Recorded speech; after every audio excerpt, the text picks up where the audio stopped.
Can you hear me clear? Can you tell us why you wanted to talk and tell your side of the story? Why speak to us? Because most of the times when people see something happen like this, the person that do it don't ever get to tell their side of the story.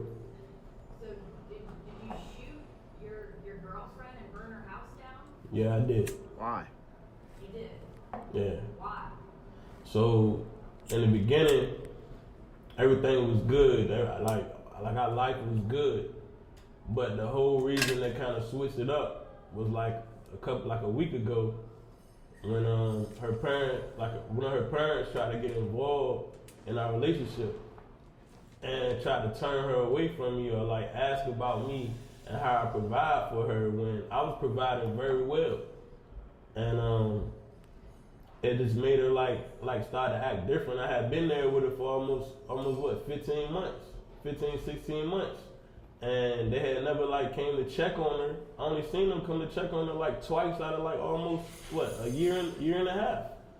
And I had been there for her emotionally, physically, and spiritually, but it was like when she tried to move on to the next chapter in her life, and her mom asked like, how would he provide? Now that you about to get a good job, how would he provide? I was getting ready to launch a business. I didn't just up and just wake up and do this. I didn't up and just wake up and do this. Had y'all had problems before?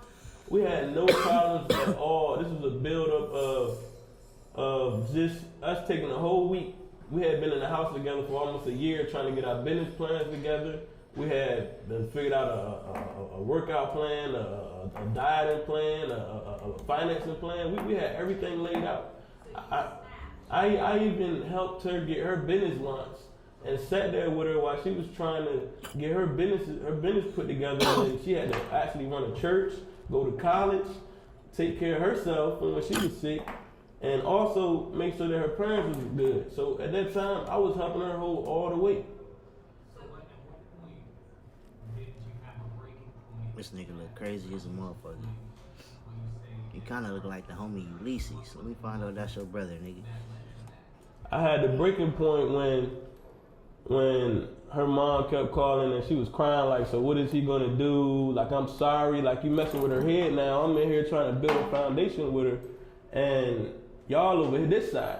So when she was getting ready to start her new job, it was like her attitude started to switch because she listening to them, but they don't know she was crying and on the floor and everything before she even talked to them. So now I'm trying to build a foundation over here with her. Y'all trying to come over here and build, but y'all never coming over. Y'all never actually putting in, and she's never telling y'all what I'm actually doing for her, so it make it seem like I'm not providing at all. So it sounds like you were a parent, so why didn't you take it out on her? Because her attitude started to come out because so much was going on. Her attitude started to lash out, but then also had things I was dealing with at the time too. It's not just one thing you're dealing with when you just snap. It's not that.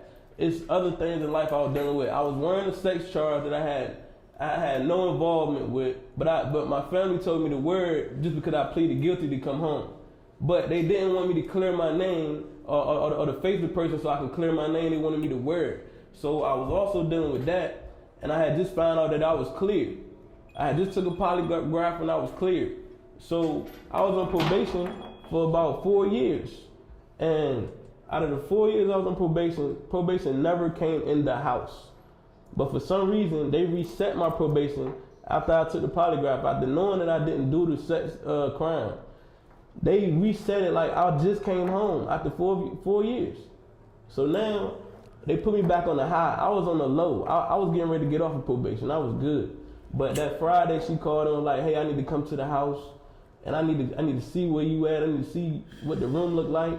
I said, look, you ain't been in my house in 4 years. Nobody's been in my house out of like 6 probation officers in like 4 years. Why are you putting pressure on me now? And it's like 1 o'clock.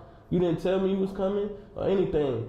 So telling me it's protocol, I have to do my job. This is what I'm supposed to do. I said, look, man, I already got enough stress going on right now.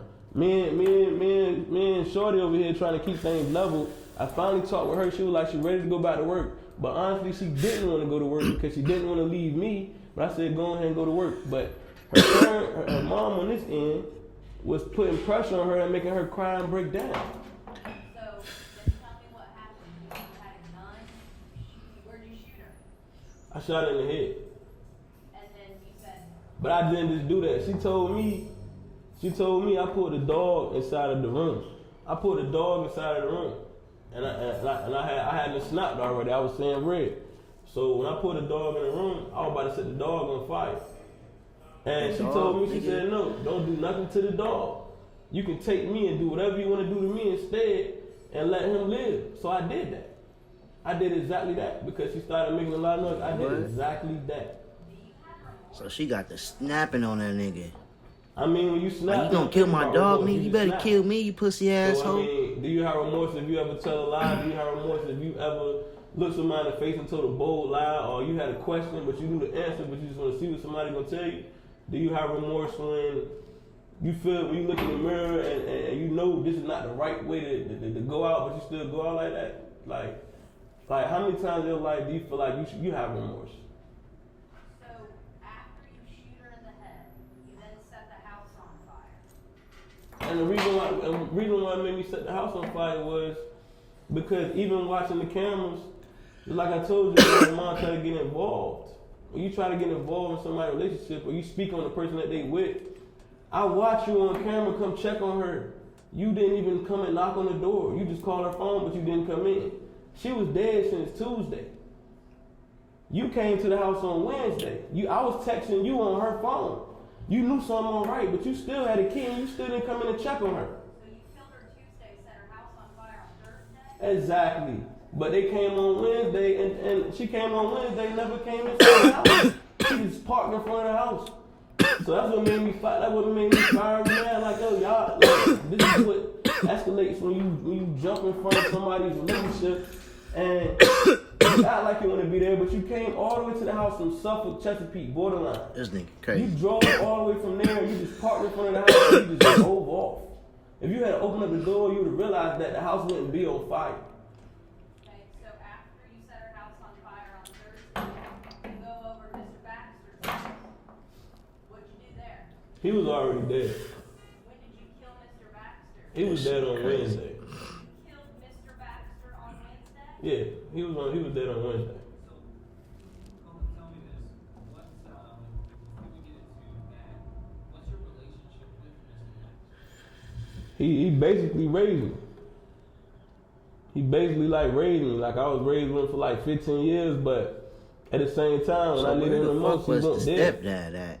So at the same time when I needed this and that, just something to get on my feet, he tell me he ain't had nothing.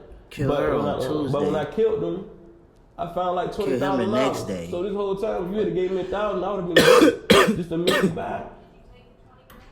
Yes, I took. Anybody would take the 20 grand. If you hit the lotto, you gonna take the 20 grand, right? I'm just asking. I mean, you ask the question, I'm gonna ask questions too. Anybody can take 20 grand if they see it and ain't nobody gonna stop it. So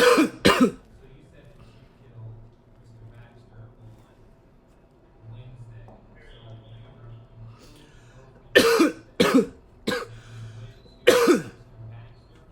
So were you already thinking to go there and harm him, or did you go there, told him about what happened, and then so what led to you killing Mr. Baxter on Wednesday and day after you killed your girlfriend? Say that again. What led you to kill Mr. Baxter? What happened?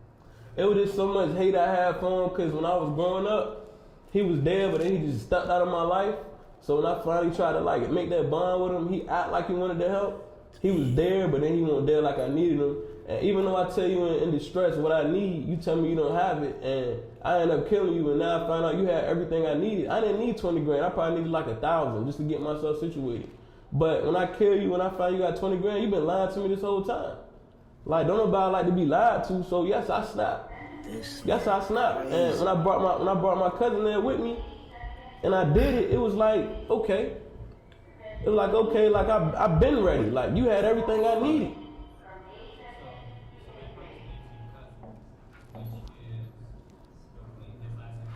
Yeah. Yeah. Yeah.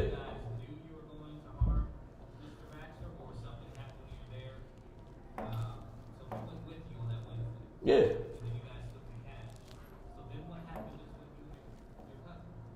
So at the same time, he had seen both bodies. My cousin had seen both bodies, but he laughed at him. He made it seem like it was a joke. To me, it was something like, okay, I didn't want to do it, but I did it because I was snapping. So in the midst of everything, I was put to take care of some things with him for some people that wanted to kill him. So I already done snapped. So I'm like, I'm ready to put in some work. I'm ready to go take care of some people that trying to take care of you before I get killed. So in the midst of doing that, he's snapping on everybody that's around us. I'm in here trying to help save you, cause I already done snapped. My life gone. You laughing and joking and talking stuff and like yelling and everything and you out of control, drinking, whatever. So I tell you to calm down, cause I already killed 2 people. So I'm already seeing red. You still talking to me, harassing me, whatever it is. I said, let me find people who wanted to kill you. For some reason, you can't find them, but they can find you. So if they find you and I'm with you, they gonna kill me too, right? So I said, eventually, you gonna have to shut up talking like that. You talking crazy. So nothing went down. He just started making a scene. I told him to calm down. Instead, he started talking reckless at the mouth. I told him calm down. Then he tried to put his hands on he just tried to charge and put his hands on his girlfriend. So at the same time, I was like, look, I had to break that up. I'm like, I'm over here to kill somebody for you that want to kill you. But you in here trying to fight your girlfriend and you worry about stuff that don't even matter to me. No, dude. I mean, you already in trouble. What you trying to lie your way out of it for? So, I don't know if this nigga lying or what. At where he was staying at. Yeah. I got fed up because he kept talking like you not about this, you not gonna do nothing. Like, bro, I just killed 2 people. You don't think I'm ready to shoot again? So he just kept going off and started getting loud and raging. So I went right in the kitchen and shot him right in the head. He didn't drop. He just kept moving in circles. Then I shot him in the back to make sure he hit the ground. Nigga.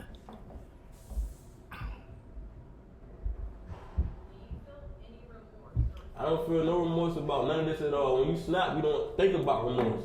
That's not something that comes to your mind when you snapping. That's not it's like true. if you pissed off, if your man cheated on you and you knew something and he ain't say nothing and you find out, what you gonna do? You gonna talk nice? You gonna think about snap, it? No, but you if gonna you do something and hurt somebody, you gonna regret that shit. Definitely if you really snap and didn't know what you did.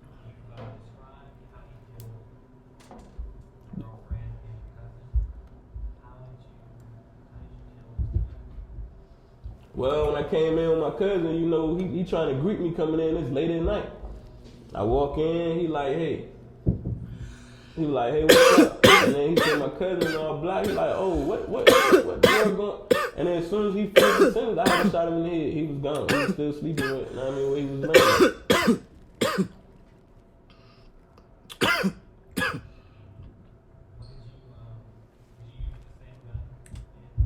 I made sure I used the same gun. See, I ain't got to worry about finding no other guns and who did it. Yes, I wanted to be known. Yes, I did it.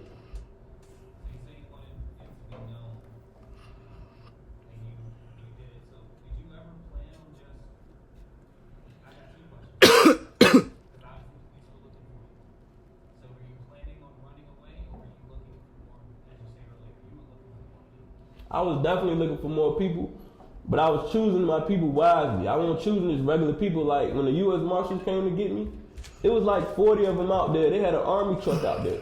So if it weren't for the 2 kids that was next to me in the Airbnb and their family, and the girl that I had hostage with me, if it weren't for them, I would have went out shooting. But because them 2 little boys I seen playing with the ball and playing soccer, I said, you know what, I got kids. So why would I let them shoot up this house and they don't know where I'm at and they catch a bullet? So you had people hostage? Yeah, I had a girl hostage with me.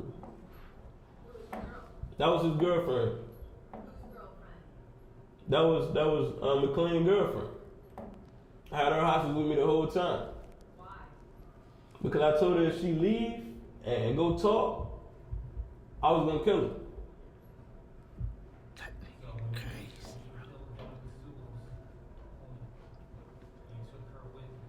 Yeah. I took her with me everywhere. I told her, I gave her something that said, look, you're gonna play like you're with me. I took her shopping, I took her out to eat, I took her everywhere. And even when her family was calling, I told her, you say anything other than that, I will kill you. So, Bola, so where like to hear her I story. wasn't hiding out nowhere in Hampton. I was in the Airbnb chilling. I had the upstairs, downstairs, kitchen, flat screen TVs. I had weed. I was good. I wasn't stressing about nothing. I thought he wanted to break down right damn now. I can't hear you. It was in Hampton. And it was where they found it. Yeah. And did you order that Airbnb after all of this, like on Thursday, or were you already in there? I had already planned on it because with 20 grand, I was trying to get a house. I was trying to get a house for like a month. So, I mean, I was definitely watching y'all broadcasts. I did some good broadcasts. But at the same time, I was sitting there watching y'all the whole time. I had to roll past all the houses where I did this shit at like back to back. Like I had to roll past like twice. You know what I'm saying? I hadn't even went in one of the houses the second time. This nigga crazy.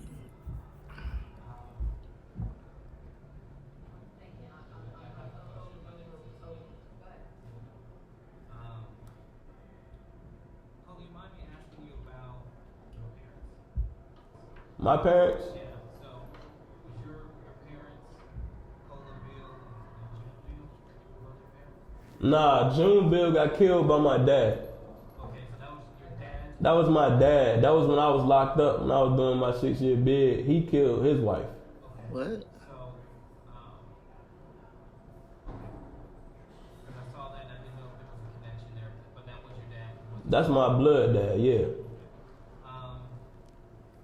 know, I'll be honest with you, it's not typical for me to have people in your position. You're being very open about what happened.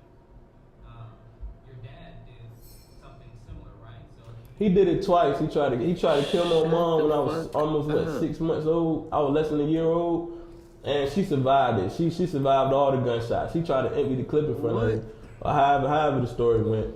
But she survived it, and he went away from my life for 15 years. He came home when I was like 15. So, A lot of people in your position would say, I didn't do this. I mean, I made sure it's known that I did it because as a man, I will take up for my wrongdoings. But in all of this, I will tell people you gotta check up on your loved ones because at every time, nobody was checking up on none of these people. And that made you want to kill more. That don't, okay, so you don't think about killing more behind that. See, this is two separate questions. You said, you said so that didn't make me think to do that. None of this had nothing to do with that. I snapped on my cousin for a simple reason. I snapped on my dad for a reason. And I snapped on my girlfriend for a different reason. None of this had nothing to do with what they liked and what they were dealing with. But I can honestly tell you, when people say they checking on you, they not really checking on you. You're not okay. And if you still walk around like you're okay, and something like this happens, nobody knows. So let me get this straight. You just admitted to us killing frequently. Yep. Your advice to people at home is to go check on their loved ones. Yes, because somebody checked on their loved ones, but they didn't know they was dead on Tuesday. They didn't know they was in there dead since Tuesday, but they left. And they ain't know since till when? When the house set on fire? Thursday? So he wanted the mama to go in there and find that body. Damn. they would have already been dead in those circumstances. I mean, Mr. B, you knew Mr. B lived by himself, right? He's 73 years old. Odds are, not if I knew anything, odds are he probably could have done what you're trying to do, which I am understanding you correctly. You went there to get the money. I went in to get everything. To get everything. I went in to get everything. I had like 20 guns. Man. I was definitely ready to, go on a nice little run. So, did you, I'll ask this, did you harm anybody else in the process that no one has found out about yet? No, but I was getting ready to pop back out in the daylight, and I definitely was about to do something. If they hadn't picked me up, last night, I definitely would have got out and let out some more steam because at the end of the day, nobody hears you when you talking regular. You got to do something like this, and now everybody in your face trying to ask you questions. So it's like, okay, And now everybody got something to say, but when you telling them what's really wrong with you, ain't nobody got nothing to say. This nigga kill people to make a point. I'm glad to take whatever it is, because I done lived my life here. This is over with now. It's over with now. So when you talking to me now, I'm speaking to you from this straight me here right now in this world. The next thing I'm gone. I done lived my life. I was gonna do it differently, but it went out like that. So it's over with.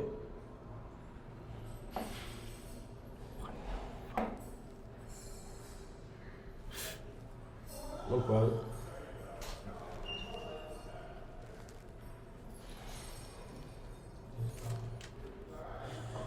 No problem. I think there's Nigga. another group coming out for another interview. Oh, that's cool. That's cool. I'm gonna make sure. Could y'all give me some water, please? You guys talk. Nigga. Hey, are these your guys' microphones? So I'm gonna bring them back down to you. All right, look, man, I gotta get your microphone from you here. I guess the other group. Y'all see this shit, bruh. Ain't no way I can get no water. Yeah, we got. I mean, if we can get. Hey, Did you want me to bring you know what? Hey, if you go to sell me a cup, I don't think that water fountain works. Do you want me to bring these down or something? Hughes can do it. He's got to do it. Huh? Oh, it does work now. All right. Here, Hughes. Hey, come. Hughes, can you take these down and grab the other microphones from the other crew? You got the young legs. King Graham's office. You need me to go back, cops? I swear it's